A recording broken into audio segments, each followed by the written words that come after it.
Hello everyone, this is Siddharth Patel. Welcome to Magnet Brains. इस video में हम हमारा लॉ ऑफ कॉन्ट्रैक्ट को कंटिन्यू करेंगे। प्रीवियस वीडियो में हमने लॉ ऑफ कॉन्ट्रैक्ट का पार्ट 1 ऑलरेडी पढ़ चुके थे। लॉ ऑफ कॉन्ट्रैक्ट आप लोगों के लिए बहुत इंपॉर्टेंट है क्योंकि सीधे सीधे लॉ एंट्रेंसेस में से लॉ ऑफ कॉन्ट्रैक्ट से क्वेश्चंस आते हैं और अच्छे खासे क्वेश्चंस आते हैं। ऐसा नहीं एक दो क्वेश्चंस आते हैं, 5 6 7 8 क्वेश्चंस आ जाते हैं, ठीक है, डिपेंडिंग अपॉन द एग्जाम्स। तो आपको लॉ ऑफ कॉन्ट्रैक्ट बहुत अच्छे से करना है। पहले में क्विक रिवीजन करते हैं कि प्रीवियस वीडियो में हमने क्या पढ़ा था, देन हम आज कंसिडरेशन से स्टार्ट करेंगे और कोशिश करेंगे कि इस वीडियो में हम पूरा लॉ ऑफ कॉन्ट्रैक्ट खत्म कर दें। ठीक है, सो एक क्विक रिवीजन करते हैं कि हमने क्या देखा था। सबसे पहले हमने बात करी थी कि कॉन्ट्रैक्ट क्या होता है। ठीक है, कॉन्ट्रैक्ट बेसिकली हम कुछ भी चीजों के लिए करते हैं, दो पर्संस के बीच में होता है। लाइक मुझे कंप्यूटर खरीदने हैं, मुझे आपसे कंप्यूटर खरीदने हैं, तो आपने बोला कि अपन एक कॉन्ट्रैक्ट कर लेते हैं कि तुम मुझे 10 लाख रुपए दो, मैं तुम्हें 50 कंप्यूटर दे दूंगा इस डेट पे। तो ये हो गया है contract. Contract day to day life में बहुत ज्यादा इंपॉर्टेंट है। क्यों इंपॉर्टेंट है? क्योंकि ग्लोबलाइजेशन का दौर है, कमर्शियल बिजनेस ट्रांजेक्शंस सारी चीजें कॉन्ट्रैक्ट से गवर्न हो रही है। इनफैक्ट आपके स्कूल में जो टीचर्स होंगे कॉन्ट्रैक्ट बेसिस पे होंगे, उन्हें कॉन्ट्रैक्ट उनसे बकायदा पूरा साइन करवाया होगा।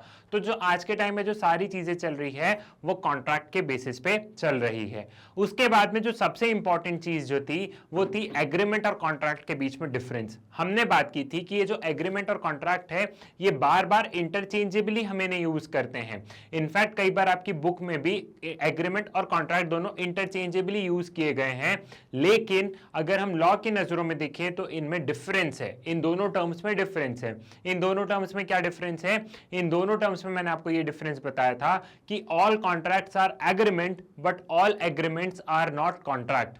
All contracts are agreement. जितने भी कॉन्ट्रैक्ट है वो एग्रीमेंट तो है ही, लेकिन जितने भी एग्रीमेंट है वो कॉन्ट्रैक्ट नहीं है। अब कंफ्यूज हो गए हो आप, उस कंफ्यूजन को दूर करते हैं। एग्रीमेंट जो होता है, agreement is a sort of promise. Agreement बस एक प्रॉमिस है। जब दो लोग अग्री कर रहे हैं किसी चीज पे तो वो अग्रीमेंट हो गया, ये एक प्रॉमिस है। इसका एग्जांपल हम लेते हैं। इसका एग्जांपल क्या लेंगे कि आज रात को मैंने मेरे फ्रेंड को डिनर पे बुलाया है, खाने पे। मैंने उसको फोन किया कि भाई आज रात 9 बजे आना, मैं तेरा डिनर बनवा रहा हूं। ठीक है, लेकिन 2 घंटे बाद मैंने उससे बोला कि भाई मत आना, ठीक, या भाई आ जाना, जो भी चीजें हैं। तो मैंने उसको इनविटेशन दिया, उसने एक्सेप्ट किया, ये हो गया एग्रीमेंट। अब 2 घंटे बाद मैं उसको फोन लगा के बोलता हूं कि भाई आज मत आना, मुझे कोई काम आ गया है। सो क्या वो कोर्ट में जा सकता है कि हमारा अग्रीमेंट हो गया था लेकिन वो ब्रीच हुआ? नहीं जा सकता। एग्रीमेंट कोर्ट में हम एनफोर्स नहीं करवा एग्रीमेंट हम कोर्ट में एनफोर्स नहीं करवा पाते। वो कोई एग्रीमेंट जो कि एनफोर्स हो रहे हैं कोर्ट में, जो कि किसी लॉ के द्वारा गवर्न हो रहे हैं, वो होते हैं कॉन्ट्रैक्ट। ठीक है, so agreement plus law which are enforceable, like enforceable in court, enforceable by law और enforceable in court are known as, वो क्या है? Are known as contract. वो क्या होते हैं? वो होते हैं कॉन्ट्रैक्ट। ठीक है, ये चीज भी आपको यहां पे समझ में आ गई। फिर हमने सबसे अच्छा एक केस देखा था, वॉल्वर वर्सेस वॉल्वर का एक केस हमने देखा था, जिसमें हमने क्या देखा था, जिसमें मियां बीबी के बीच में वो कहां चले जाते हैं? वो इंग्लैंड चले जाते हैं। और एक वो वाली मैंने आपको पूरी स्टोरी सुनाई थी कि उन दोनों के बीच में क्या हुआ था। तब कोर्ट ने बोला था कि नहीं, चलो उस स्टोरी को भी समझ लेते हैं, उस केस को समझ लेते हैं, then we will move here. उसमें क्या हुआ था, दो मियाँ बीबी कहाँ गए थे? वो दोनों इंग्लैंड गए थे घूमने फिरने, लेकिन वाइफ की तबीयत हो जाती है खराब। जब वाइफ की तबीयत खराब हो जाती है तो डॉक्टर उसे क्या बोलता है? डॉक्टर बोलता है कि इनको कंप्लीट बेड रेस्ट की आवश्यकता है। ठीक है, बेड रेस्ट की आवश्यकता है। इतने में पति की नौकरी खत्म हो जाती है, नौकरी की छुट्टी खत्म हो जाती है मतलब, तो उसे वापस सैलॉन जाना पड़ता है अपने जॉब के लिए। तो वो अपनी वाइफ से बोलता है कि तुम्हें डॉक्टर ने मना किया है ट्रैवलिंग करने से, तुम इंग्लैंड में रुको, मैं जाके मेरी नौकरी करता हूं, मैं तुम्हें बदले में 30 पाउंड्स हर मंथ भेजूंगा, तो तुम्हारा जो भी खर्चा है डॉक्टर वगैरह रहने खाने पीने का वो तुम करती रहना। कुछ टाइम तक ये चीजें सही चली, लेकिन फिर दोनों में मिसअंडरस्टैंडिंग हो गई। मिसअंडरस्टैंडिंग हुई तो हस्बैंड ने 30 पाउंड भेजना बंद कर दिए। तो वाइफ ये कहां लेके चली गई? वाइफ ये केस कोर्ट में लेके चली गई कि मेरे हस्बैंड ने तो मुझे बोला था कि मैं 30 पाउंड दूंगा, लेकिन नहीं दिए, बाद में मना कर दिया। तो कोर्ट ने बोला ये आप दोनों के बीच में कॉन्ट्रैक्ट नहीं था, ये आप दोनों के बीच में अग्रीमेंट था। ठीक है, और ये आउट ऑफ लव चीजें हुई थी। आप दोनों मतलब हस्बैंड वाइफ थे, आप दोनों के बीच में प्यार था। तो हस्बैंड ने बोला कि तुम ट्रैवल मत करो, तुम 30 पाउंड्स ले लो, तुम तुम्हारा ध्यान रखो। तो ये चीजें जो थी ये आउट ऑफ लव थी। अब अगर वहीं दोनों का डाइवोर्स हो जाता, एक कंडीशन आगे चलते हैं, वहीं दोनों का डाइवोर्स हो जाता, तो ये एग्रीमेंट प्लस ये एनफोर्सेबल बाय लॉ होता, क्योंकि यहाँ पे कंपनसेशन वाइफ डिमांड कर सकती थी। तो वो एग्रीमेंट जो कि लॉज के द्वारा एनफोर्स किए जा रहे हैं वो होते हैं कॉन्ट्रैक्ट। ठीक है। एक चीज और, अग्रीमेंट इलीगल भी हो सकते हैं। अग्रीमेंट कैसे इलीगल हो सकते हैं? लाइक स्मगलिंग का, आपने किसी से बोला कि भाई मतलब कि कुछ ड्रग्स वगैरह चाहिए मुझे, और मान लो वो इंसान आपको ड्रग्स नहीं दे और आपने उसको 5 लाख रुपए दे दिए, तो क्या आप कोर्ट में जा सकते हो? कोर्ट में जाओगे तो कोर्ट में पहले तुमको पकड़ के अंदर डालेंगे। ठीक है। सो अग्रीमेंट इलीगल भी हो सकते हैं, लेकिन कॉन्ट्रैक्ट लॉ से गवर्न होते हैं तो वो लीगल ही होते हैं। क्लियर है? ये डिफरेंस आपको बहुत अच्छे से समझ में आ गया होगा। फिर हमने ऑफर और एक्सेप्टेंस वाली बात की थी कि ऑफरर क्या होता है और ऑफरी क्या होता है। फिर हमने Kargil versus carbolic smoke ball वाला जो कंपनी वाला जो केस है वो हमने बहुत अच्छे से समझा था। वो केस बहुत ही इंटरेस्टिंग है। अब अगर इन्हीं चीज़ों को आपको डिटेल में समझना है तो आप लोग इससे प्रीवियस वाली वीडियो में जाइए और ज़रूर देखिए, क्योंकि ये चीज़ें सीधे सीधे पूछी जाती है। तो बेटर है आप लोग इसको यहीं पर पढ़ लीजिए, क्लास 12th लेवल पर पूछ लीजिए, क्योंकि बाद में 1.5 लाख रुपये दोगे कोचिंग करने में और यही चीज पढ़ोगे। ठीक है। सो इसे यहीं पे आपको समझना है। अब हमने बात कर ली थी कि अग्रीमेंट में हमने क्या बात की थी। हमारा लास्ट टॉपिक क्या था? हमारा लास्ट टॉपिक ये था कि फॉर एग्जांपल एक इंसान, ठीक, हम अब हमारे लास्ट टॉपिक पे जा रहे हैं, उससे फिर हम इस टॉपिक की शुरुआत करेंगे। सपोज ए ने ऑफर किया, ए ने कोई चीज ऑफर की, तो वो क्या हो गया?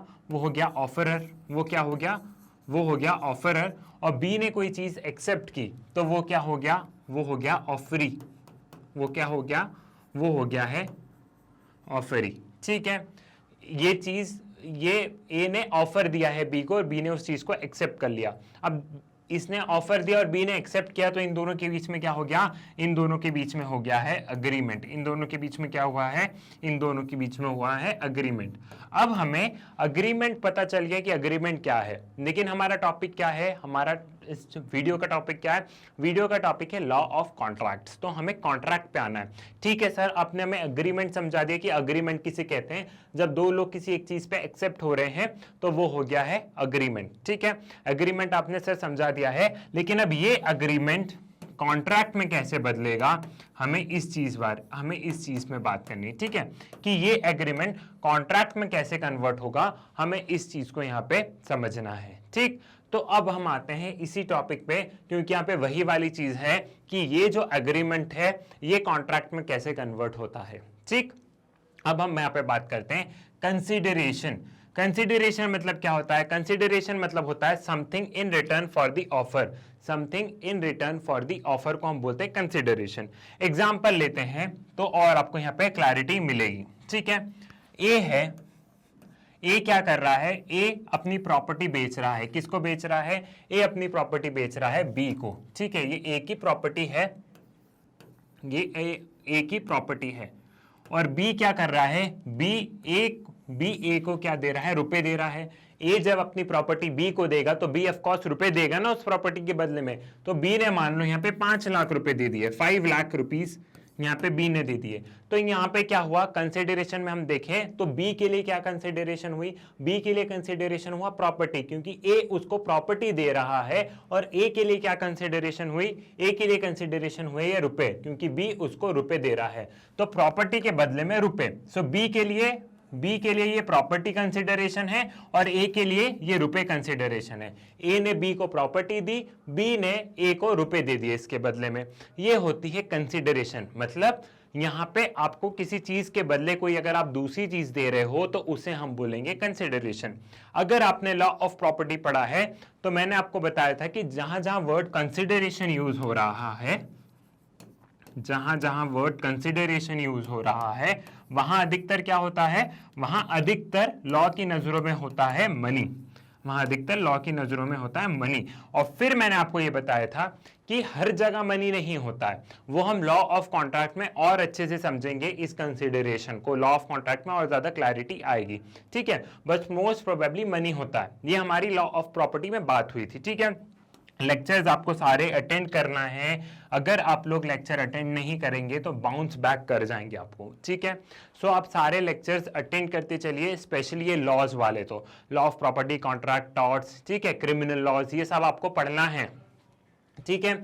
सो यहाँ पे कंसिडरेशन मतलब समझ में आया, ए ने बी को प्रॉपर्टी दी, ए ने बी को प्रॉपर्टी दी, तो बी के लिए प्रॉपर्टी कंसिडरेशन है, और बी ने इस प्रॉपर्टी के बदले ए को रुपए दिए, तो ए के लिए ये रुपए कंसिडरेशन है। मतलब किसी चीज के बदले कोई दूसरी चीज देना, इसे हम कहेंगे कंसिडरेशन, ठीक है। इसका मतलब भी आपको यहाँ पे समझ में आ गया है। सो अग्रीमेंट में जब कंसिडरेशन आ जाता है तब हुआ कॉन्ट्रैक्ट। इसका एग्जाम्पल लेते हैं। यहाँ पे क्या हुआ, यहाँ पे एक अग्रीमेंट का एग्जांपल लेते हैं कि मैंने मेरे फ्रेंड को खाने पे बुलाया, तो यहाँ क्या कंसिडरेशन हुई, कोई कंसिडरेशन वाली चीज ही नहीं है, ये तो एक नॉर्मल एक अग्रीमेंट है, हम दोनों के बीच में अग्रीमेंट है। लेकिन वही मैं अपनी प्रॉपर्टी मेरे फ्रेंड को बेचूंगा, तो मैं उसको प्रॉपर्टी दे रहा हूं, वो उस प्रॉपर्टी के बदले में मुझे रुपए दे रहा है, तो यहाँ कंसिडरेशन हुआ ना। अब मैं किसी को खाने पे बुला रहा हूं तो कंसिडरेशन हुआ क्या दोनों साइड से, नहीं हुआ है कंसिडरेशन। तो जब कंसिडरेशन आ जाता है, जब अग्रीमेंट में कंसिडरेशन आ जाता है, तब वो बन जाता है कॉन्ट्रैक्ट, ठीक है। जब एग्रीमेंट प्लस कंसिडरेशन आ जाता है तब वो बन जाता है कॉन्ट्रैक्ट। क्लियर है, ठीक है। ये चीज समझ में आई, नहीं भी आई है तो थोड़ा सा पेशेंस रखो, ट्रस्ट मी, ये लेक्चर खत्म होते तक आपको ये चीजें क्लियर हो जाएगी, ठीक है। A contract without consideration is not valid. A contract without consideration is not valid. अब कोई भी कॉन्ट्रैक्ट जिसमें कि कोई कंसिडरेशन नहीं हो वो वैलिड नहीं होगा, ठीक है। Consideration means something in return for the offer. Consideration can be nature for an act or forbearance. Consideration can be in a nature of act or forbearance. अब यहाँ पे क्या बताया कि इस चीज को समझना चाहो कि ये कहना क्या चाह रहा है ना, कहना क्या चाह रहे हो तुम। Consideration can be in act or forbearance यहाँ पे बताया गया है। देखो अब यहाँ पे consideration can be by act। अब act का मतलब समझो, ठीक है, थोड़ा सा पेशेंस रखना, ठीक, तो ही आपको यहाँ पे चीजें समझ में आएगी। कंसिडरेशन बाय एक्ट हम बात कर रहे हैं, हम समझ, ठीक है। सबसे पहले हम बात कर रहे हैं कंसिडरेशन बाय एक्ट। ए ने बी को ये प्रॉपर्टी दी, ए ने बी को ये प्रॉपर्टी दी, बी के लिए कंसिडरेशन हो गई प्रॉपर्टी, और ए के लिए कंसिडरेशन हो गए रुपए, ये हो गए 5 लाख रुपए, ठीक है। सो ये हो गया कंसिडरेशन बाय एक्ट। मतलब यहाँ पे कोई काम परफॉर्म हो रहा है और उसके बदले में एक दूसरे को कंसिडरेशन मिल रही है। क्या काम हो रहा है यहाँ पे, यहाँ पे काम ये हो रहा है कि ए ने बी को प्रॉपर्टी दी, तो ये जो प्रॉपर्टी है बी के लिए कंसिडरेशन है, और बी ने ए को रुपए दिए तो ए के लिए ये कंसिडरेशन है। तो यहाँ पे कोई काम हो रहा है, इस यहाँ पे कोई काम हो रहा है, तो यहाँ पे कंसिडरेशन आया, ठीक है। अब यहाँ पे दूसरी चीज जो थी वो थी फोरबियरेंस। अब हम यहाँ पे समझ लेते हैं कि यहाँ पे 2 प्लॉट है, एक ए का प्लॉट है, ये खाली प्लॉट है, और एक यहाँ पे ये बी का खाली प्लॉट है, ठीक है। अब बी की इच्छा है कि वो इस खाली प्लॉट को, यहाँ पे गवर्नमेंट को रोड बनाना था, तो बी सोच रहा है कि मैं मेरे प्लॉट में से गवर्नमेंट को जगह दे देता हूँ रोड बनाने के लिए, ठीक है, मुझे अच्छे खासे रुपए मिलेंगे। लेकिन ए की इच्छा नहीं है, ये ए का प्लॉट है, ये बी का, ए की इच्छा नहीं है कि यहाँ पे रोड बने, उसके प्लॉट के साइड में कोई रोड निकले। तो ए ने क्या किया, ए ने बी से बोला कि देख भाई, मैं तुझे क्या दे रहा हूं, मैं तुझे 5 लाख रुपए देता हूं, बस तू यहां से रोड मत निकालना अपने प्लॉट से, यहां से तू गवर्नमेंट से मत बोलना कि यहां से रोड निकले, तू परमिशन मत देना भाई। तो यहां पे क्या हुआ है, यहां पे कुछ हुआ नहीं है, यहां पे कोई काम हुआ है क्या, कोई काम नहीं हुआ है, बस ए ने बी को 5 लाख रुपए दे दी कि बस भाई तू रोड मत निकालना। तो ये हो गया फोरबियरेंस, ठीक है।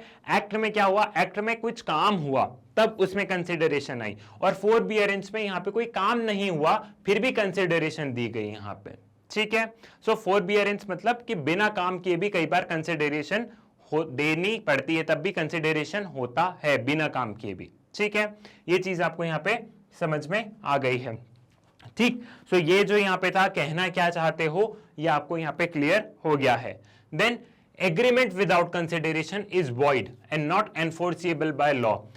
अब हमेशा अग्रीमेंट में कंसिडरेशन होनी चाहिए, अगर कंसिडरेशन नहीं होगी तो एग्रीमेंट वॉइड है, मतलब वो एग्रीमेंट वो कंसिडरेशन मतलब वो एग्रीमेंट एक तरीके से वॉइड हो जाएगा, वो कॉन्ट्रैक्ट एक तरीके से वॉइड हो जाएगा, ठीक है। जिस एग्रीमेंट में कंसिडरेशन नहीं होगी वो क्या हो जाएगा, वो वॉइड हो जाएगा, वो लॉ की नजरों में कॉन्ट्रैक्ट नहीं होगा। In contract each party must give and also take but certain exception to this rule. अब हमने बोला कि हर कॉन्ट्रैक्ट में हर पार्टी कुछ देती है और हर पार्टी कुछ लेती है, ठीक, ये हमने देखा था। अब ये फोरबियरेंस वाला यहाँ पे हमने क्या देखा था, फोरबियरेंस वाला यहाँ पे थोड़ा सा एग्जेम्पशंस था कि यहाँ पे बी को, यहाँ पे ए को रोड नहीं निकलने देना था बी के प्लॉट पे, इसलिए उसने उसको रुपए दिए थे, लेकिन इन दोनों के बीच में कॉन्ट्रैक्ट हो गया था, तो ये एक्सेप्शन है। लेकिन हमने क्या देखा कि जब भी कॉन्ट्रैक्ट होता है तब एक पार्टी देती है तो दूसरी को मिलता भी है, मतलब दोनों पार्टी की गिव एंड टेक अप्रोच होती है। सबसे अच्छा एग्जाम्पल इसका हम वही लेंगे, वही प्रॉपर्टी वाला, कि ए ने बी को प्रॉपर्टी बेच दी, तो यहाँ पे क्या हुआ, बी को प्रॉपर्टी मिल गई, लेकिन बदले में बी को ए को कुछ देना पड़ेगा, तो उसने क्या दिया है, उसने 5 लाख रुपए दे दिए हैं। सो हमने यहाँ पे क्या देखा, in contract each party must give and also take, मतलब यहाँ पे हर पार्टी कुछ देती है, बदले में उसे कुछ मिलता है, वो है contract, but certain exception to this rule. लेकिन यहाँ पे देखो दूसरी लाइन यहाँ पे लिख दी है, but certain exception to this rule. अब क्या एक्सेप्शन हो सकते हैं, यहाँ पे एक्सेप्शन हो सकता है गिफ्ट डीड्स जो होती है, ये हमने प्रॉपर्टी में भी पढ़ा था। फॉर एग्जांपल मैंने किसी को ऐसे ही प्रॉपर्टी दे दी गिफ्ट में, ठीक है, हम दोनों के बीच में कुछ कॉन्ट्रैक्ट बन गया, मैंने उसको ऐसे ही प्रॉपर्टी दे दी, तो यहाँ पे क्या हुआ, यहाँ पे एक ही इंसान दे रहा है, बदले में दूसरे इंसान को सिर्फ मिल रहा है, वो कुछ दे नहीं रहा है, ठीक है। मान लो कि ए जो है ये मान लो बी को क्या देता है, बी को प्रॉपर्टी गिफ्ट में दे दी, ठीक है, ए ने ये जो प्लॉट है ये उसने बी को दे दिया, तो ये गिफ्ट के तौर पे दिया, ये गिफ्ट के तौर पे दिया, तो यहाँ पे बी को तो कुछ ना कुछ मिल गया, लेकिन बदले में ए को नहीं मिला, तो क्या ये कॉन्ट्रैक्ट नहीं है, ये भी कॉन्ट्रैक्ट है। जो मैंने बताया था कि सर्टेन एक्सेप्शंस होते हैं, वो एक्सेप्शन यही है, ये गिफ्ट डीड, ये क्या हो गई, ये हो गई एक्सेप्शंस। और देखो अगर आपने लॉ ऑफ प्रॉपर्टी बहुत अच्छे से पढ़ा है तो यहाँ पे आपको कोई समस्या नहीं आएगी, क्योंकि लॉ ऑफ प्रॉपर्टी बेसिक्स है, ठीक है। लॉ ऑफ प्रॉपर्टी अगर आप लोगों ने उसके जो 3 वीडियोस है वो तीनों वीडियोस आपने अगर बहुत अच्छे से देखे होंगे तो ये वाली चीजें आपको और ज्यादा क्लियर हो जाएगी यहाँ पे, ठीक है। ये चीज भी आपको यहाँ पे समझ में आ गई। अब यहाँ पे हम बात करते हैं व्हाट आर एक्सेप्शंस, ठीक है। Consideration need not be adequate but should be real. अब यहाँ पे देखो एक पॉइंट आपको समझना, व्हाट आर एक्सेप्शंस क्या है, गिफ्ट डीड वगैरह, इस पे हम बात कर चुके हैं, लेकिन ये जो पॉइंट है इस पॉइंट को ध्यान से समझो, consideration need not be adequate but should be real. अब ये पॉइंट थोड़ा सा इंपॉर्टेंट है, इसको समझने की कोशिश करो। यहाँ पे बोला है consideration need not be adequate, पहला पार्ट है, तो हम यहाँ पे समझते हैं consideration need not be adequate. मान लो एक फोन है, आईफोन है, ठीक है, हम आईफोन को लेते हैं, अब वो आईफोन है 1 लाख रुपए का, 1 लाख रुपीज का ये आईफोन है। अब उसको मैं बेच रहा हूं, मैं कितने में बेच रहा हूं, मैं इस आईफोन को बेच रहा हूं 25,000 रुपए में, तो ये कंसिडरेशन एडिक्वेट नहीं है, लेकिन फिर भी कॉन्ट्रैक्ट हो रहा है हम दोनों के बीच में, but should be real. Consideration need not be adequate but should be real. अब कंसिडरेशन एडिक्वेट नहीं है, फिर भी कंसिडरेशन हो रहा है, फिर भी कॉन्ट्रैक्ट हो रहा है, लेकिन यहाँ पे जो कंसिडरेशन होगा वो रियल होना जरूरी है। रियल होना कैसे जरूरी है उसको समझते हैं। मान लो कि मैं किसी से बोलूं कि तुम 5 मिनट में 50 किलोमीटर चल लो तो मैं तुमको 1 लाख रुपए दूंगा, तो ये क्या रियल है, ये रियल नहीं है। तो कंसिडरेशन जो होना चाहिए वो रियल होना चाहिए, ठीक है। यहाँ पे जो चीजें संभव है उस पर बात करना चाहिए। अब आईफोन भले ही मैंने कम में बेच दिया वो चलेगा कि ठीक है भैया ये संभव है, लेकिन ये संभव है क्या कि 5 मिनट में 50 किलोमीटर चलो, ये रियल नहीं है। तो consideration need not be adequate but should be real, जो कंसिडरेशन है वो रियल होना चाहिए। क्लियर है, ये वाला पॉइंट भी आपको यहां पे समझ में आ गया। देन कंसिडरेशन में बी पास्ट, प्रेजेंट और फ्यूचर। अब यहां पे बताया गया है कि कंसिडरेशन जो है वो पास्ट, प्रेजेंट और फ्यूचर तीनों पे बेस्ड हो सकता है। इसका एग्जांपल लेते हैं कि मान लो मेरे घर में आग लग गई, मेरे घर में आग लगी तो मेरे पड़ोसी ने मेरे घर को बचा लिया, फायर ब्रिगेड को बुला लिया, वो खुद आए, पानी वानी डाला, करा, मोटर चालू करके नली वली चालू की, तो मेरे घर की आग उन्होंने बुझा दी, मेरा कोई नुकसान नहीं होने दिया मेरे पड़ोसी ने। तो मैंने क्या किया, मैंने उनको 1 लाख रुपए दे दिए कि नहीं यार मेरे घर में 10 लाख रुपए थे, वो 10 लाख रुपए अभी मेरे सब जल जाते, कोई काम के नहीं होते, बदले में मैं इस आदमी को 1 लाख रुपए देता हूँ, इसने मेरी इतनी मदद की है, कम से इसका हाथ भी थोड़ा सा जल गया। तो यहाँ पे क्या हुआ, यहाँ जो कंसिडरेशन है वो पास्ट इवेंट पे बेस्ड है, मेरे घर पे आग लगी थी उसके बेस पे मैं उसको रुपए दे रहा हूँ, तो कंसिडरेशन पास्ट इवेंट्स पे बेस्ड है।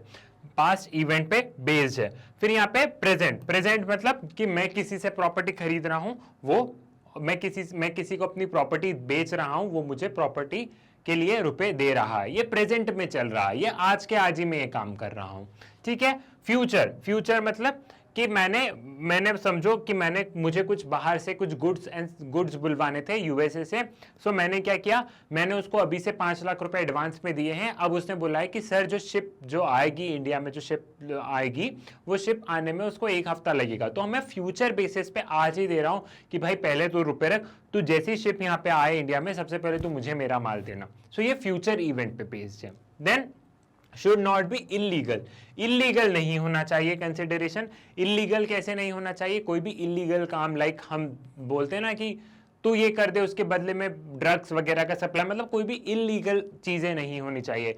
इमोरल, इमोरल नहीं होना चाहिए। इमोरल मतलब कि मैं तुम्हें 5 लाख रुपए दूंगा, तुम तुम्हारे पति से तलाक दे दो, ये इमोरल हुआ। ठीक है। सो इमोरल नहीं होनी चाहिए कंसिडरेशन। और oppose to public policy, oppose to public policy कैसे नहीं होना चाहिए कि इसका एग्जांपल सबसे अच्छा ऐसे ले लेते हैं कि मैं तुमको 10 लाख रुपए दूंगा, लेकिन ये जो चाइल्ड मैरिज है इसको अपन प्रमोट करते हैं, जो तुम्हारी जो बेटी है वो मान लो 12 इयर्स की है, उसकी शादी करवा देते हैं, मैं तुम्हें 15 लाख रुपए दूंगा, उसकी तुम शादी करवा दो, मेरे पहचान में एक लड़का है वो 15 लाख रुपए दे देंगे, तुम तुम्हारी ये जो 12 साल की लड़की है इससे उसकी शादी करवा दो। तो ये पब्लिक पॉलिसी के अगेंस्ट है। ठीक है, ये जो गवर्नमेंट है उसके अगेंस्ट है। ठीक। सो कंसिडरेशन जो है वो पास्ट भी हो सकती है, प्रेजेंट भी हो सकती है, फ्यूचर भी हो सकता है, लेकिन इलीगल नहीं होना चाहिए, इमोरल नहीं होना चाहिए और अपोज टू पब्लिक पॉलिसी नहीं होनी चाहिए। क्लियर है? ये चीज आपको यहां पे समझ में आ गई है, मैंने आपको यहां पे एक्सप्लेन कर दिया है। और एक्सेप्शंस क्या होते हैं, लाइक गिफ्ट वगैरह, वो वाली चीज भी मैं आपको समझा चुका हूं। देन यहां पे अब हम इलस्ट्रेशंस देखते हैं, तो इलस्ट्रेशंस में आपको और ज्यादा क्लैरिटी मिलेगी। जो अभी मैंने आपको इतने सारे एग्जांपल्स दे के समझाए हैं, उन्हीं एग्जांपल को हम इन इलस्ट्रेशंस के माध्यम से, जो कि आपकी बुक्स में दिए गए हैं, बुक में दिए गए हैं, हम उसे समझते हैं। पहला इलस्ट्रेशन क्या बोलता है, पहला इलस्ट्रेशन की बात हुई है, A offer to sell his car for 50,000 to B, B accept the offer. In this case the consideration of A is his car and the consideration of B is his 50,000। ठीक है, यहां पे क्या है, ए के लिए कंसिडरेशन क्या है, यहां पे समझो कि ए अपनी कार दे रहा है, ए जो है वो अपनी कार दे रहा है, किसको दे रहा है, बी को। ए क्या दे रहा है, ए अपनी कार दे रहा है, तो ए के लिए कंसिडरेशन हो गई कार, और बी के लिए क्या कंसिडरेशन हो गया, बी के लिए कंसिडरेशन हो गया ये जो 50,000 रुपए वो जो ए को दे रहा है वो। ठीक है, सो यहाँ पे कार के बदले में रुपए, वही वाली चीज है। ठीक, सो ये वाली चीज भी आपको यहाँ पे क्लियर हो गई है। देन नेक्स्ट इलस्ट्रेशन क्या है, A for a natural love and affection promises to give his son B 1,000 rupees.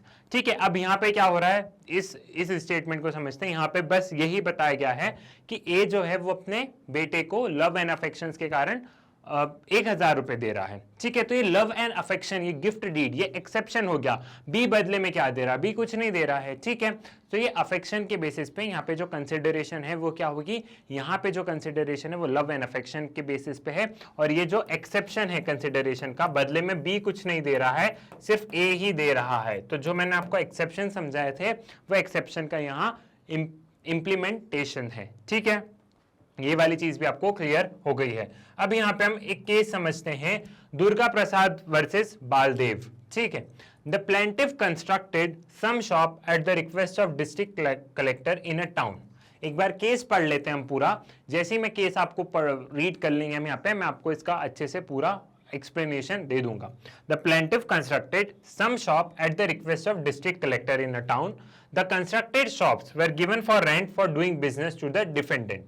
The defendant, apart from the rent, promised to give 5% commission to the plaintiff on all the articles sold through the shops in consideration of huge amounts paid by the plaintiff in the consideration of the building. The defendant failed to pay the commission and plaintiff initiated an action to recover the commission. अब यहाँ पे समझते हैं, सबसे पहले plaintiff क्या होता है ये भी मैं आपको लॉ ऑफ प्रॉपर्टी में बता चुका हूँ। जो केस फाइल करता है, हम सिविल और क्रिमिनल का मैंने आपको डिफरेंस बताया था इसके प्रीवियस वाले वीडियो में। तो सिविल केसेस में, सिविल मैटर्स में जो केस फाइल कर रहा है कोर्ट में, वो होता है प्लेंटिफ।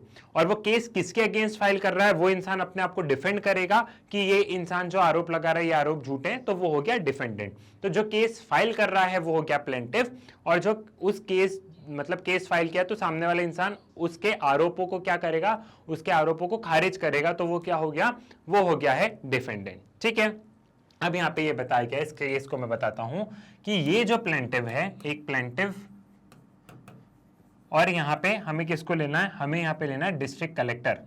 प्लेंटिव और कौन है यहां पे, और है यहां पे प्लेंटिव, और यहां पे है कौन है, डिफेंडेंट,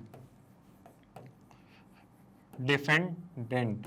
ठीक है, प्लेंटिव, डिफेंडेंट। ठीक, और कौन है यहां पे, एक है डिस्ट्रिक्ट कलेक्टर, एक है डिस्ट्रिक्ट कलेक्टर, एक है डिस्ट्रिक्ट कलेक्टर। ठीक है, ठीक, ये आपको पूरी चीज यहां पे, ये तीन इंसान है इस पूरे केस में। अब क्या हो रहा है कि ये जो डिस्ट्रिक्ट कलेक्टर है, इसने प्लेंटिव से बोला कि तुम शॉप कंस्ट्रक्ट करो। डिस्ट्रिक्ट कलेक्टर ने क्या किया, इन दोनों के का कॉन्ट्रैक्ट हुआ था कि टाउन में कुछ शॉप्स बनानी है, ठीक है, कि शहर में कुछ शॉप्स बनानी है। ठीक है भैया, ये प्लेंटिव शॉप्स बना रहा था, लेकिन इस बीच में डिफेंडेंट, जिसको कि ये जो शॉप बना रहा था प्लेंटिव, इसमें से डिफेंडेंट को मतलब जल्दी जल्दी काम करवाना था, और डिफेंडेंट कुछ शॉप परचेज करने वाला था। तो डिफेंडेंट ने प्लेंटिव से बोला कि भाई एक काम कर, मैं तुझे शॉप का तो रेंट दूंगा ही दूंगा, लेकिन क्या करूंगा, मैं जो हर सामान बेचूंगा उसमें 5% कमीशन मैं तुझे दूंगा। प्लीज तुम मुझे ये 3 कोने वाली शॉप, या प्लीज तुम मुझे शॉप जल्दी बना के दे देना।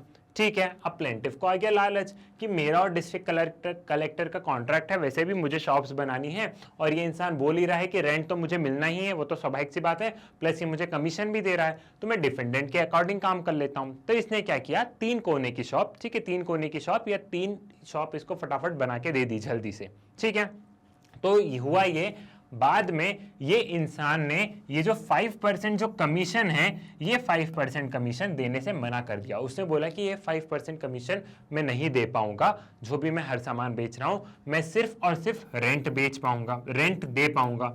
ठीक है भैया, तो अब प्लेंटिव चले गया कोर्ट में। कोर्ट में गया तो कोर्ट में उसने बोला कि देखो भैया, एक तो मैंने इसको कोने की शॉप दी है, जल्दी जल्दी शॉप कंस्ट्रक्ट करके दी है, और इसने मुझे बोला था कि मैं 5% क्या दूंगा, कमीशन दूंगा, लेकिन ये 5% कमीशन नहीं दे रहा है। तब कोर्ट ने बोला कि ये तुम जो डिफेंडेंट से, जो प्लेंटिव जो डिफेंडेंट से जो 5% कमीशन की मांग कर रहा है, वो इलीगल है। वो इलीगल इसलिए है क्योंकि क्या प्लेंटिव और डिफेंडेंट के बीच में कॉन्ट्रैक्ट हुआ था? नहीं, इन दोनों के बीच में कहां कॉन्ट्रैक्ट हुआ था? कॉन्ट्रैक्ट हुआ था तो कॉन्ट्रैक्ट तो डिस्ट्रिक्ट कलेक्टर और प्लेंटिव के बीच में हुआ था। डिस्ट्रिक्ट कलेक्टर ने बोला था प्लेंटिव से कि तुम शॉप कंस्ट्रक्ट करो, इनका काम था शॉप कंस्ट्रक्ट करना, लेकिन ये तुम एक्स्ट्रा, तुमको ज्यादा रुपए कमाने थे तो तुमने इससे 5% कमीशन की बात की। कॉन्ट्रैक्ट तो तुम दोनों का था ना, तो तुम दोनों आपस में समझो। इस आदमी को क्यों बीच में कर रहे हो? इस आदमी को बीच में लाने की क्या जरूरत है? ये तो तुमने लालच की वजह से इस 5% पे तुम्हारा मन आ गया, बाकी ये तो इलीगल है। कॉन्ट्रैक्ट कहां हुआ तुम दोनों के बीच में? कॉन्ट्रैक्ट तो इन दोनों के बीच में हुआ है। ठीक है, सो ये केस था। ठीक है, ये केस था जो मैं आपको बता रहा था। The court rejected the action of plaintiff on the grounds that the construction of shop was done at the desire of district collector and not on the desire of defendant, and hence there was no consideration to give the commission. यहाँ पे जो shops बनी है वो district collector की मर्जी से बनी है, डिफेंडेंट की नजरों से, डिफेंडेंट की मर्जी से नहीं बनी है। सो आप दोनों समझो, डिफेंडेंट को बीच में मत लेके आओ। Accordingly there is no valid contract to pay commission to the plaintiff, और इसी के तहत हमको ये पता चलता है कि ऐसा कोई कॉन्ट्रैक्ट नहीं था प्लेंटिव और डिफेंडेंट के बीच में कि जो इनके कॉन्ट्रैक्ट को वैलिड बता सके। क्लियर है? ये चीज आपको समझ में आ गई तो आपको ये वाला जो केस है दुर्गा प्रसाद वर्सेस बालदेव, ये भी आपको यहां पे क्लियर हो गया होगा। ठीक, आप क्या देखना है? अब हम बढ़ते हैं आगे। कैपेसिटी टू कॉन्ट्रैक्ट, कौन कौन कॉन्ट्रैक्ट कर सकता है और कौन कौन कॉन्ट्रैक्ट नहीं कर सकता है, इसके बारे में हम बात करते हैं। The following persons are not competent to enter into the contract. कौन कौन इंसान कॉन्ट्रैक्ट में नहीं आ सकता है, कौन कौन इंसान कॉन्ट्रैक्ट में एंटर नहीं कर सकता है? सबसे पहले होता है minor person who are less than 18 years of age. एक वो इंसान जो 18 साल से कम उम्र के हैं वो कॉन्ट्रैक्ट नहीं कर सकते हैं। इसमें कुछ एक्सेप्शंस हैं, इस एक्सेप्शंस पे बाद में आएंगे, पहले हम एक एक बार इनको समझ लेते हैं।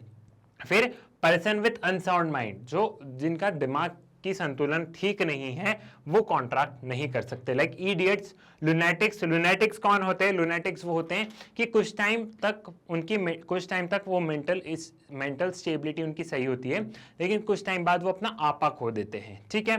तो जब उनकी मेंटल स्थिति सही थी उस बीच में कॉन्ट्रैक्ट हुआ तो ठीक है, लेकिन जब वो अपना आपा खो देते हैं इस बीच में कॉन्ट्रैक्ट हुआ है तो वो गलत है। देन ड्रंकार्ड्स, जो मतलब नशेड़ी बोल सकते हैं हम, है ना, ठीक है। अगर ड्रंकार्ड्स, अगर कोई इंसान अच्छे से है और वो कॉन्ट्रैक्ट कर रहा है तो ठीक है, लेकिन किसी ने बहुत ज्यादा अल्कोहल वगैरह, बहुत सारी चीजें, ड्रग्स वगैरह लेके रखे हैं, बहुत ज्यादा अल्कोहल वगैरह ड्रिंक करके रखी है और वो नशे में कॉन्ट्रैक्ट कर रहा है तो वो हो गया है इनवैलिड। नशे में नहीं। बेसिकली यहाँ पे कहने का मतलब क्या है, पर्सन विथ अनसाउंड माइंड मतलब एक वही इंसान कॉन्ट्रैक्ट कर सकता है जो कि रैशनल बीइंग हो, जो कि रैशनल बीइंग हो। रैशनल मतलब क्या है? जो कि रैशनल बीइंग हो। रैशनल मतलब यहाँ पे क्या है? रैशनल मतलब ये है कि जो सोच सके, कॉन्ट्रैक्ट करने से पहले जो अपना बुद्धि लगा सके, एक ऐसा इंसान जो कि अच्छे से सोच सके कि उसके लिए क्या सही है क्या गलत है, ठीक है। तो ये इंसान वो होते हैं जो अच्छे से नहीं सोच पाते हैं, ठीक है। जब कोई नशे में होगा वो क्या ही सोचेगा मेरे लिए क्या सही है क्या बुरा, वो तो फटाफट साइन कर देगा कॉन्ट्रैक्ट पे, ठीक। सो यहाँ पे बेसिकली पर्पस जो है वो रैशनल बीइंग का है कि जो इंसान अच्छे से सोच सकता है, जो अपने डिसीजन खुद ले सकता है, वो कॉन्ट्रैक्ट में एंटर हो सकता है, ठीक है। पर्सन डिस्क्वालिफाइड बाय लॉ, एक वो पर्सन जो डिस्क्वालिफाइड बाय लॉ होते हैं, लाइक एलियन एनिमीज होते हैं, जिस कंट्री से हमारे रिश्ते अच्छे नहीं, वहां के कोई सिटीजन्स वगैरह हो। फॉरेन सोवरेन, इंसॉल्वेंट, जो कि हम कहें कि जिसका दिवालिया निकल गया हो बैंक में, अब भैया उसको तो पहले ही उसका बैंक से दिवालिया निकल गया, वो क्या ही कॉन्ट्रैक्ट करेगा। जो कन्विक्ट्स होते हैं, कॉर्पोरेशंस, बैरिस्टर, जिनको मतलब एक वो पर्सन होते हैं जिनको कि लॉ डिस्क्वालीफाई कर रहा है, लॉ ही मना कर रहा है कि ये पर्सन क्या कर सकते हैं, ये पर्सन कॉन्ट्रैक्ट में नहीं एंटर कर सकते हैं, ये वो वाले पर्सन होते हैं, ठीक है। ये चीज भी आपको यहाँ पे समझ में आ गई है। अब यहाँ पे हम बात करते हैं सबसे पहले कि ये जो मैंने आपको बताया था कि यहाँ एक्सेप्शंस होते हैं, minor, person who are less than 18 years of age. अब इसका एक्सेप्शन है, देखो सबसे पहले मैं आपको एक केस बताता हूं कि एक बहुत अच्छा केस है, मोरेविवी वर्सेस धर्मदास घोष का एक केस है। इसमें यह हुआ था कि एक माइनर जो था, माइनर ने अपनी प्रॉपर्टी क्या करी थी, अपनी प्रॉपर्टी एक तरीके से मॉर्टगेज पे रख दी थी। उन्होंने अपनी प्रॉपर्टी कहो तो उन्होंने ब्याज के तौर पे एक इंसान को दे दी थी। उनसे ऐसा बोला कि मेरी प्रॉपर्टी तुम्हारे पास में गिरवी है, बदले में तुम मुझे रुपए दे दो, ठीक है। तो यहाँ पे कॉन्ट्रैक्ट में कौन जा रहा था? यहाँ पे कॉन्ट्रैक्ट में जा रहा था माइनर, यहाँ पे कॉन्ट्रैक्ट में जा रहा था माइनर, और माइनर किसके साथ में कॉन्ट्रैक्ट कर रहा था? मेजर। और ये कौन सा केस बता रहा हूं मैं आपको, जो कि आप लॉ स्कूल्स में भी पढ़ेंगे, मोरेविवी वर्सेस धर्मदास घोष वाला केस, ठीक। सो यहाँ पे माइनर जो था वो मेजर के साथ में कॉन्ट्रैक्ट कर रहा था। माइनर मतलब 18 साल से कम का, और ये 18 प्लस का या 18 का, ठीक है। सो इन दोनों के बीच में कॉन्ट्रैक्ट हो रहा था। अब इसने अपनी प्रॉपर्टी इसको दे दी, उसने बोला कि मेरी प्रॉपर्टी तेरे पास में गिरवी है भाई, तू बदले में मुझे रुपए दे दे, ठीक है। मैं जब तुझे पूरे रुपए दे दूंगा तब मैं अपनी प्रॉपर्टी तुझसे छुड़ा लूंगा, ठीक। सो हुआ ये था, कुछ टाइम बाद माइनर ने क्या किया, माइनर ने केस फाइल कर दिया मेजर के खिलाफ। उसने बोला कि मुझे मेरी प्रॉपर्टी वापस चाहिए, मैं रेंट नहीं दूंगा। सो ये केस चले गया कोर्ट में। कोर्ट ने बोला कि ये जो कॉन्ट्रैक्ट है ये कॉन्ट्रैक्ट हो गया इनवैलिड, क्योंकि यहाँ पे कॉन्ट्रैक्ट किसके बीच में हुआ है? यहाँ पे जो कॉन्ट्रैक्ट हुआ है वो मेजर और माइनर के बीच में हुआ है, और ये तो लॉ ही मना कर रहा है, ये तो हमारा लॉ ऑफ कॉन्ट्रैक्ट ही मना कर रहा है कि कोई भी कॉन्ट्रैक्ट मेजर और माइनर के बीच में नहीं हो सकता। हमेशा जो कॉन्ट्रैक्ट है वो मेजर और मेजर के बीच में ही होगा, जो कि मेजर और मेजर के बीच में ही होगा, वही कॉन्ट्रैक्ट वैलिड होगा। सो उस इंसान को उसको प्रॉपर्टी देनी पड़ी बिना रुपए दिए, ठीक है। सो ये केस आपको समझ में आ गया। अब हम बात करते हैं इसके एक्सेप्शन की। तो अब हमें एक्सेप्शंस पे बात करनी है, ठीक है। और एक्सेप्शन से ही आपको क्वेश्चंस आएंगे। ये जो एक्सेप्शंस होते हैं यही सबसे ज्यादा ट्रिकी होते हैं।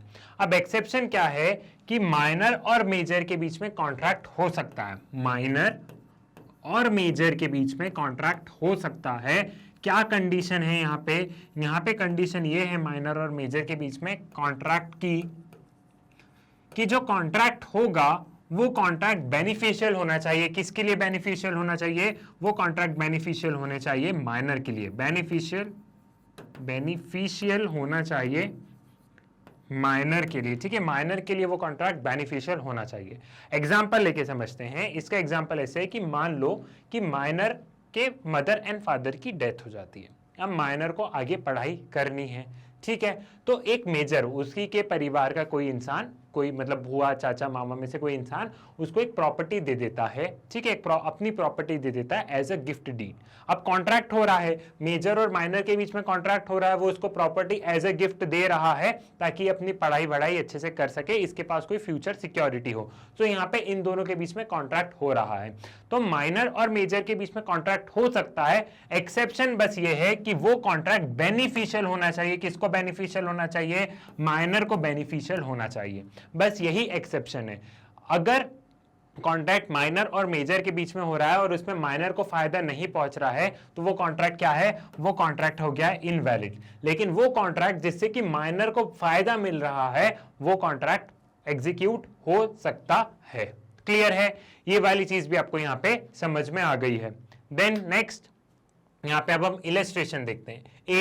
ए जो है वो मेजर है। A offers to sell his coat for 3000 to B minor है। B accept and pays 3,000. A states that the contract is entered into minor and hence void. In this case, even if the contract is entered with minor, it is enforceable because it is beneficial to the minor and the minor has performed his part of the obligation in the contract. अब यहाँ पे बस वही एक court वाला example लेके आपको वही चीज समझाई है कि देखो वही कॉन्ट्रैक्ट जो कि किसके लिए बेनिफिशियल हो, वो कॉन्ट्रैक्ट जो कि बेनिफिशियल हो माइनर के लिए, वो कॉन्ट्रैक्ट रह सकता है। लेकिन अगर ऐसा कॉन्ट्रैक्ट जो कि बेनिफिशियल नहीं हो, किसको बेनिफिशियल नहीं हो? माइनर को बेनिफिशियल नहीं हो, तो वो कॉन्ट्रैक्ट वॉइड डिक्लेयर कर दिया जाएगा उसको, ठीक है। ये वाली चीज भी आप यहाँ पे समझ गए हैं। अब बारी आती है कॉन्ट्रैक्ट में कॉन्सेंट की। कॉन्सेंट क्या होता है? कॉन्सेंट मतलब हाँ, रजामंदी, दो लोगों के बीच में रजामंदी हुई, वो हो गया कॉन्सेंट, ठीक है। मुझसे कोई चीज पूछा गया कि सिद्धार्थ बाहर चलोगे घूमने, मैंने हाँ भर दिया, तो मैं कॉन्सेंट दे रहा हूं कि हाँ मैं बाहर चलूंगा घूमने, ठीक है। तो उसको हम बोलते हैं consent. Now what is consent? When two person agree on the same thing in the same sense, जब दो लोग एक चीज पे अग्री हो जाते हैं और एक जैसी, कि मैं बाहर जा रहा हूं, चल तू भी घूमने चलते हैं, तू भी चल मेरे साथ में, दोनों घूम के आएंगे। सो दोनों एक ही चीज पे अग्री हो रहे हैं और दोनों बाहर घूमने जाने के लिए अग्री हो रहे हैं, तो उसे हम बोलेंगे कॉन्सेंट, ठीक है। Consent should not be caused by. अब जब भी ये होता है, जब भी कॉन्ट्रैक्ट की डीड, जब भी कॉन्ट्रैक्ट आगे एग्जीक्यूट होता है तो दो पर्सन के बीच में होता है, ए और बी, हमने दो पर्सन ले लिए, इन दोनों के बीच में इन दोनों के बीच में कॉन्ट्रैक्ट होगा, तो दोनों की रजामंदी जरूरी है ना, दोनों का कॉन्सेंट होना जरूरी है। दोनों का कॉन्सेंट होना कैसे जरूरी है? कि दोनों तैयार हो कि ये जितने भी क्लॉजेज हैं, जो भी हमारे कॉन्ट्रैक्ट में जितने भी क्लॉजेज हैं, वो सभी हमें मंजूर है, तो दोनों की रजामंदी होना जरूरी है। तो इसलिए यहाँ पे कॉन्सेंट का कॉन्सेप्ट आया है जो कि हमें यहाँ पे समझना है, ठीक है। अब हम बात करते हैं consent should not be caused by. जो कॉन्सेंट है it should not be caused by coercion. Coercion मतलब जबरदस्ती कॉन्सेंट नहीं किसी से लेना चाहिए। इसका एग्जांपल ले लेते हैं कि मान लो कोई लेडी बाहर रोड पे घूम रही है, अब इतने में कोई इंसान आया और उस इंसान ने बोला कि तुम्हारे जितने भी गहने वो सब दे दो, अगर नहीं गहने दिए तो मैं तुम्हें मार दूंगा। तो वो जबरदस्ती उस चीज के लिए यहाँ भर रही, वो अपने सारे गहने उतार के उस आदमी को दे देगी, लेकिन उसको वहां पे डर है कि ये इंसान मुझे मार देगा, तो वो जबरदस्ती ये चीज कर रही है। तो कॉन्सेंट जो है वो कोएरेशन पे बेस्ड नहीं होना चाहिए, वो जबरदस्ती नहीं होना चाहिए। फिर consent undue influence, consent undue influence के बेस पे नहीं होना चाहिए। अनड्यू इन्फ्लुएंस का मतलब क्या है? अनड्यू इन्फ्लुएंस का मतलब यहाँ पे ये है कि मान लो किसी ने, एक लड़के ने बोल दिया अपने पापा से कि आप मुझे स्कूटी दिलाओ, अगर आप मुझे स्कूटी नहीं दिलाओगे तो मैं सुसाइड कर लूंगा। तो ये क्या हुआ? ये हुआ अनड्यू इन्फ्लुएंस, हम इन्फ्लुएंस कर रहे हैं, ठीक है। पापा की इच्छा नहीं है लेकिन वो स्कूटी इसलिए दिला रहे क्योंकि उनको डर है कि मेरा बेटा खुदकुशी ना कर ले। तो ये क्या हो गया? ये हो गया undue influence. Then misrepresentation. Misrepresentation मतलब क्या है? मिस रिप्रेजेंटेशन का मतलब ऐसा समझो कि एक इंसान प्रॉपर्टी ए जो है, ए बी को ए जो है वो क्या कर रहा है, ए बी को अपनी प्रॉपर्टी बेच रहा है, ए जो है वो बी को अपनी प्रॉपर्टी बेच रहा है, और ए को पता है कि इस खेत में पानी नहीं है, लेकिन वो बी से क्या बोल रहा है, वो बी से बोल रहा है नहीं नहीं इस खेत में बहुत पानी है, तुम्हारी फसल वसल अच्छी उगेगी। तो ये क्या हो रहा है, मिस रिप्रेजेंटेशन, उससे फैक्ट छुपाए जा रहे हैं उस चीज के, ठीक है। सो बी तो कॉन्सेंट दे दे रहा है, अब बी ने बोला कि अब ए की जमीन है, ए ने मेरे से बोला है कि पानी वानी सब है, और बी को तो जमीन खरीदनी है, तो बी ने हाँ बोल दिया है। तो ये एक तरीके से चालाकी से उसने कॉन्सेंट लिया, वो तो बाद में बी को पता चलेगा ना कि पानी नहीं है, जब वो कॉन्ट्रैक्ट पूरा तैयार हो जाएगा, जब कॉन्ट्रैक्ट आगे एग्जीक्यूट हो जाएगा। सो ये हुआ miss representation. Than fraud, fraud मतलब कैसे कि कोई इंसान कुत्ता खरीद रहा है, ठीक है, किसी को कुत्ता खरीदना है तो मैंने उसको पागल कुत्ता बेच दिया, तो ये फ्रॉड हुआ ना, मतलब मैं उसको कुत्ता तो दे रहा हूं। फॉर एग्जांपल मेरे पास में एक इंसान आया कि मुझे डॉग परचेज करना है, मेरे यहाँ डॉग्स हैं बहुत सारे, तो मैंने उसे देख दिया कि ये वाला जो डॉग है ये पागल है थोड़ा, तो मैंने उसको बेच दिया, तो ये उसके साथ धोखाधड़ी हुई ना, ठीक है। उसने हाँ भर दिया, हमारा कॉन्ट्रैक्ट पे साइन हो गया, लेकिन बाद में तो उसके लिए क्या हुआ, बाद में तो उसके लिए तो एक धोखा वाली चीज हो गई। देन क्या, मिस्टेक, मिस्टेक मतलब एक इंसान को मान लो हॉर्स खरीदना था, रेसिंग हॉर्स खरीदना था, लेकिन बाय मिस्टेक मैंने उनको नॉर्मल हॉर्स दे दिया, तो भले ये गलती से हुआ, लेकिन तो भी यहाँ पे एक रजामंदी तो उन्होंने उस हॉर्स के लिए दे ही दी ना। सो जो भी कॉन्सेंट है, ये coercion, undue influence, misrepresentation, fraud और मिस्टेक, इनके बेसिस पे नहीं लेना है। जो कॉन्सेंट है वो आपस में जो रजामंदी होती है दो लोगों की, पूरी अच्छे से रजामंदी हो फिर ही कॉन्सेंट लिया जाए, ठीक है। कोई भी जबरदस्ती और ये सारी चीजों पे बेस्ड नहीं होना चाहिए हमारा कॉन्सेंट, ठीक है। ये चीज आपको यहाँ पे समझ में आ गई। अब यहां पे हम देखते हैं, A threaten to kill B if he does not sell his house, A threaten to kill B if he does not sell his house to A, B out of fear signs the contract for selling the house to A, here the consent of B is not free, B can later avoid the sale on the grounds of that it was compelled to agree the sale and the consent was not a free consent. These contracts become voidable for the person whose consent is not free. अब देखो यहाँ पे क्या कहना चाह रहे हैं, यहाँ पे कहना चाह रहा है, क्या बताया जा रहा है यहाँ पे बताया जा रहा है कि ए जो है, ए को बी टारगेट कर रहा है। बी क्या टारगेट कर रहा है, बी बोल रहा है कि भाई तू मुझे तेरा घर बेच, ठीक है। फोर्सफुली, ए जो है वो फोर्सफुली अपना क्या बेच रहा है, घर बेच रहा है, ठीक है, अपना हाउस सेल कर रहा है फोर्सफुली। किसको सेल कर रहा है, बी को, ठीक है, नहीं तो वो उसकी जान ले लेगा, नहीं तो बी उसकी जान ले लेगा, ठीक है भैया। अब ए ने वो घर बी को दे दिया, कॉन्ट्रैक्ट वगैरह पे साइन हो गए, लेकिन जब ये हो गया तो ए कहां पे जाएगा, जब ये सारी चीजें हो गई तो ए कोर्ट में जा सकता है। ए जाके कोर्ट में बोल सकता है कि देखो मेरे से बी ने जबरदस्ती की थी, मैं अपना घर नहीं बेचना चाह रहा था, लेकिन फोर्सफुली मुझे हाँ भरना पड़ा। तो ये जो कॉन्ट्रैक्ट होते हैं जो भी मैंने बताया है, जिसमें कि इंसान का कॉन्सेंट उसकी मर्जी से नहीं लिया जाता है, उससे उसका कॉन्सेंट जबरदस्ती लिया जाता है, ये जो कॉन्ट्रैक्ट्स होते हैं ये होते हैं वॉइडेबल कॉन्ट्रैक्ट्स। ये कौन से होते हैं, ये होते हैं वॉइडेबल कॉन्ट्रैक्ट्स। अब यहाँ पे आपको दो टर्म समझनी है। कौन सी दो टर्म समझनी है, एक हो गई वॉइडेबल और दूसरी कौन सी हो गई, वॉइड, दूसरी हो गई वॉइड। इन दोनों में थोड़ा सा डिफरेंस है, आप इसको यहां पे समझने की कोशिश करो।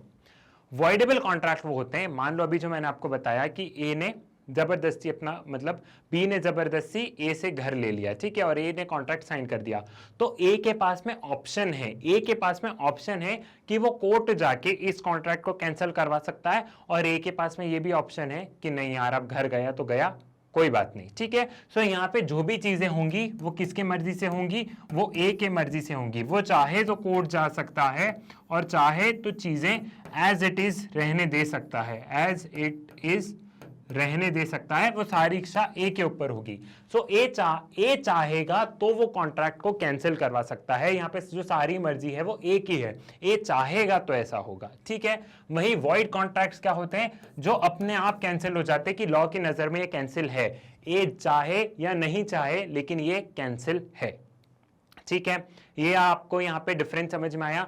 मान लो जो मैंने आपको हॉर्स का एग्जांपल दिया था कि उसको हॉर्स चाहिए था रेसिंग वाला, लेकिन उसे नॉर्मल हॉर्स मिल गया, ठीक है, तो वो इंसान जाके कोर्ट में जा सकता है और वो बोल सकता है कि इस कॉन्ट्रैक्ट को कैंसिल करो, तो कोर्ट उस कॉन्ट्रैक्ट को कैंसिल कर देगा।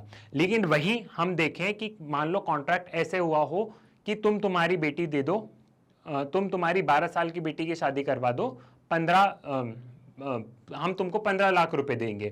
सो ये बाय लॉ की नजर में ही वॉइड हो गया, ये कॉन्ट्रैक्ट अपने आप ही कैंसिल हो जाएगा लॉ की नजर में, ठीक है। तो वॉइडेबल कॉन्ट्रैक्ट्स वो होते हैं जहां पे पर्सन जाता है कोर्ट के पास में और कोर्ट से बोलता है कि इस कॉन्ट्रैक्ट को वॉइड, इस कॉन्ट्रैक्ट को खत्म कीजिए। और वॉइड मतलब वो होता है कि जो अपने आप ही जो कॉन्ट्रैक्ट्स खत्म हो जाते हैं। क्लियर हुआ? ये चीज भी आपको यहाँ पे समझ में आ गई है, ठीक है, ये वाली चीज भी आपको यहाँ पे क्लियर हो गई है। ये आपको समझ में आया ये वाला इलस्ट्रेशन क्या है, and these contracts become voidable.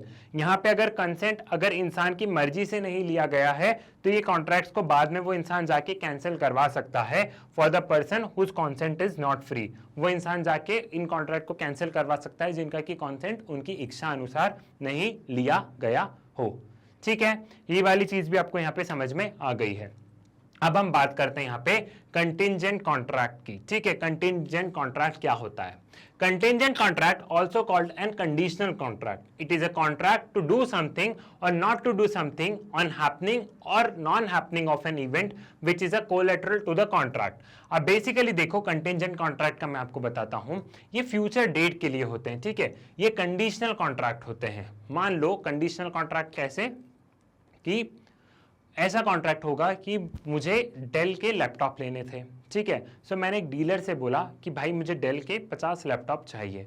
तो डीलर ने बोला कि ठीक है, अभी यूएसए से शिप आएगा, यहाँ पे इंडिया में आएगा, तो अगर वह शिप सेफली आ जाता है तो मैं तुम्हें अपने ये जो डेल के जो लैपटॉप्स हैं ये मैं तुम्हें दे दूंगा, और अगर नहीं आया तो नहीं दूंगा मैं। अब सब कुछ वो शिप के ऊपर डिपेंड करता है, हो सकता है रास्ते में चोरी हो जाए, हो सकता है रास्ते में डूब जाए, तो ये फ्यूचर हैपनिंग पे है, ठीक है। ये कंडीशन पे है कि अगर शिप आ गया इस डेट को तो मैं तुम्हें आगे लैपटॉप्स दे दूंगा, और नहीं आया तो नहीं होगा। तो जो कंटिंजेंट कॉन्ट्रैक्ट होते हैं वो फ्यूचर डेट, वो प्रिडिक्टेबल होते हैं, वो कंडीशन पे होते हैं कि इस डेट पे शिप आ गया तो मैं तुम्हें दे दूंगा, नहीं आया तो उसमें मेरा कोई दोष नहीं है।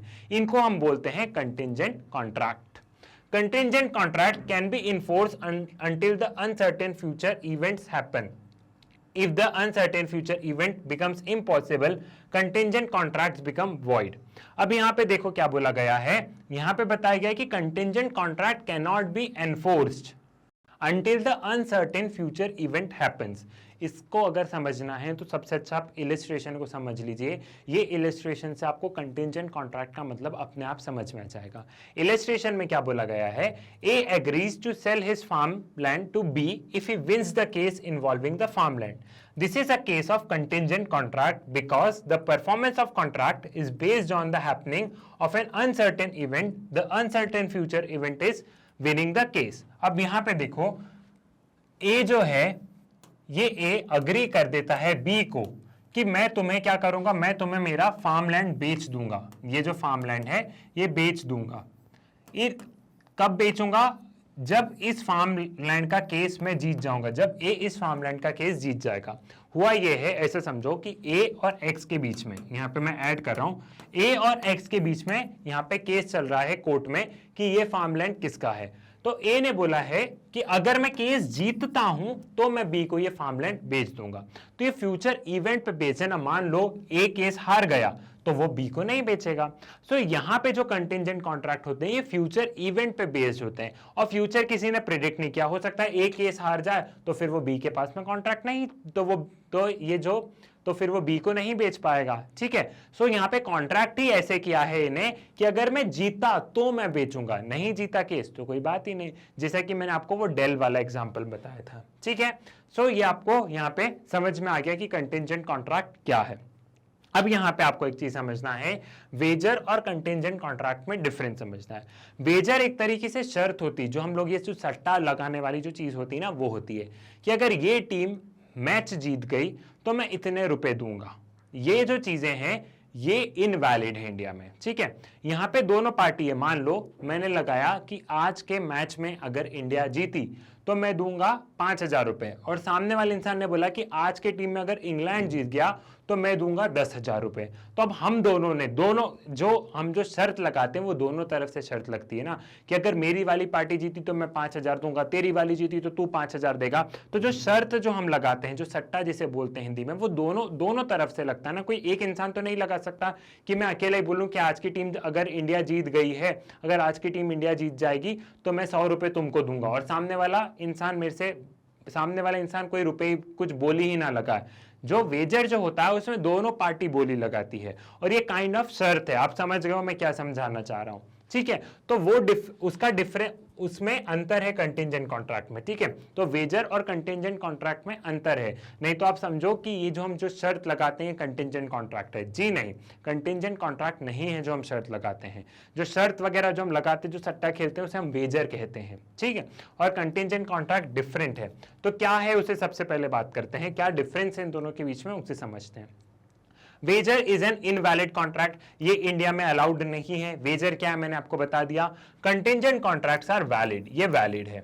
In wager there is always a reciprocal promise, in contingent contract there is no reciprocal promise. अब यहां पे बताया है कि यहां पे एक रेसिप्रोकल प्रॉमिस होता है। रेसिप्रोकल प्रॉमिस कैसे होता है वेजर में?